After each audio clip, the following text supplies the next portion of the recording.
Halo, selamat datang. Di video singkat kali ini saya akan membahas tentang kerangka dan metodologi asesmen bagian pertama, yaitu membahas tentang proses asesmen, proses di lapangannya, yaitu sebelum, saat, dan setelah di lapangan, dan pelaporan. Proses asesmen bisa dilihat di video.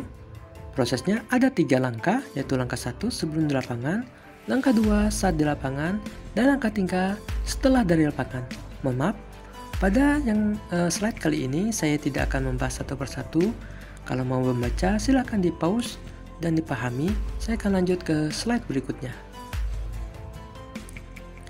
Kegiatan sebelum ke lapangan. Pertama, tentukan tujuan asesmen atau buat TOR. Lalu, tentukan jenis asesmen yang akan dilakukan. Perlukah melibatkan mitra dari luar atau tidak? 4. Kesimpulan atas data sekunder. 5. Daftar informasi yang dibutuhkan. 6. Identifikasi area yang akan dikunjungi dan populasi target. 7. Daftar informasi yang dibutuhkan.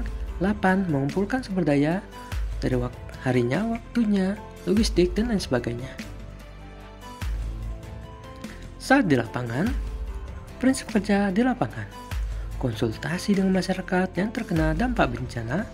Perhatikan kebutuhan yang mendesak dari kelompok dan individu yang berbeda. Perhatikan kejelasan informasi yang diterima. Lalu perhatikan kemungkinan bias. Carilah kelompok marginal dan pastikan ketertarikan mereka. Carilah perubahan dan tren yang mempengaruhi masyarakat. Terus perhatikan hal yang terjadi di luar dugaan. Perhatikan dari isu-isu dalam masyarakat sebagai suatu kesatuan. Melalui hasil asesmen, pikirkan bagaimana informasi ini digunakan. Lalu pikirkan waktu yang dibutuhkan dalam kunjungan lapangan. Kegiatan di lapangan, yaitu pertama, ada rencana harian dengan berbicara dengan pemerintah setempat, lalu pengamatan, wawancara, pertemuan tim, pertemuan dengan komunitas. Setelah dari lapangan, lakukan analisa.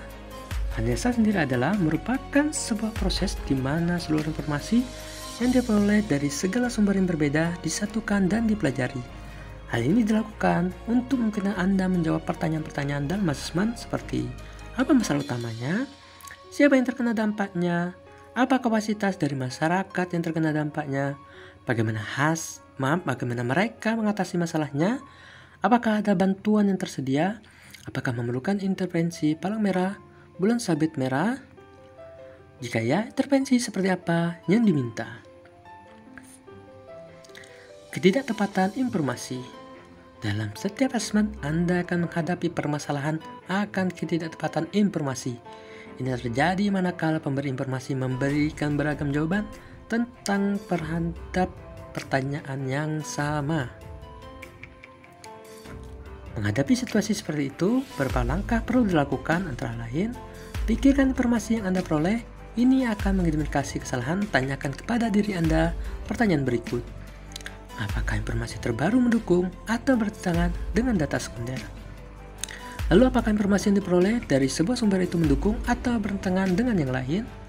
Apakah informasi yang diperoleh dari anggota tim asesmen yang berbeda? Apakah informasi tersebut masuk akal? Sebagai contoh, jika seseorang mengatakan kepada Anda bahwa hasil panen gagal sementara Anda melihat dengan jelas jagung hasil panen di desa, ini adalah sebuah kesalahan. Diskusikan teman-teman secara reguler dengan anggota tim. Selama di lapangan, bicarakanlah sekurang-kurangnya sekali selama ada di lapangan. Biasanya dilakukan di malam hari. Bandingkan informasi yang ada, diskusikan yang salah, dan sepakat merubah jadwal wawancara. Setiap hari setelah kerja di lapangan, diskusikan informasi yang ada dan berikan kesimpulan. Setelah bekerja di lapangan, tim bertemu untuk menyepakati kesimpulan akhir. 3. Memperhatikan alasan dari ketidaktepatan. Ada 3 hal yang biasa yang mungkin ini terjadi. Itu pertama, persepsi, selalu tidak ada jawaban yang benar.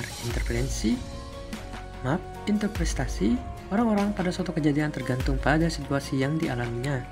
Asas mendapatkan informasi, beberapa orang lebih paham tentang satu hal ketimbang orang lain. Dan ketiga, kesalahpahaman. Terkadang orang sengaja memberikan informasi yang tidak sesuai. Sangatlah penting bahwa kesimpulan didasari oleh keputusan yang telah diidentifikasi dalam bentuk laporan asesmen dan dengan asumsi yang jelas, lalu membuat rekomendasi untuk lanjutannya. Pelaporan. Tim asesmen tidak diharapkan membuat desain program yang lengkap. Namun demikian, ide dari tim sangatlah berguna untuk merencanakan program.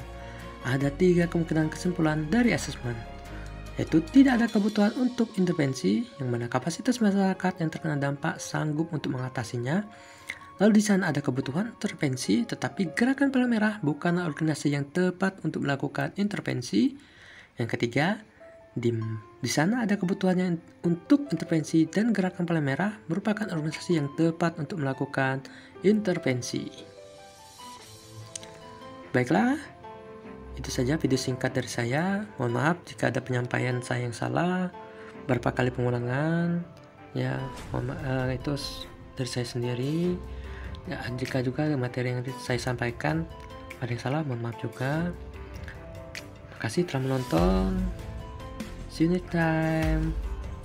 Bye bye.